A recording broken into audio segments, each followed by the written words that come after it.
আরে এ কি, বাচ্চাকে দেখাশোনা করার জন্য মাসে 5 লাখ টাকার স্যালারি? লিলি দাঁড়াও। দিন দুপুরে বাচ্চা চুরি করে এত বড় সাহস? এখনই শিক্ষা দিচ্ছি একে।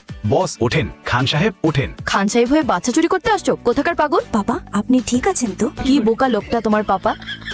আচ্ছা বলো, কেন তুমি 5 লাখ টাকা বিজ্ঞাপন দিয়েছো বেবি সিটারের জন্য? আচ্ছা, শুধু তার বাচ্চা দেখাশোনার জন্য 5 লাখ টাকা দিচ্ছে এই লোকটি? লিলি চলো বাড়ি যাই। না আমি বাড়ি যাব না, আমি ওই বাজে বউর বদলে এমন সুন্দরী বেবি সিটার চাই। আমি নিজেই তো বাচ্চা। আমি কি করে তোমার বেবি সিটার হব? যদি তুমি আমার বেবি সিটার হও, আমি তোমার বিয়ে আমার বাবার সাথে ঠিক করে দেব। বাচ্চার মনটা আসলে পরিষ্কার, মনে হচ্ছে আমার বিয়ে এবার ফাইনাল হয়ে যাবে। লিলি, আমি এখনই ইন্টারভিউ দিতে আসছি, এই নাও আমার নম্বর, কল করলে চলে আসবো বেবি সিটার হতে। ওই চল, তুই বাইরে বের হ।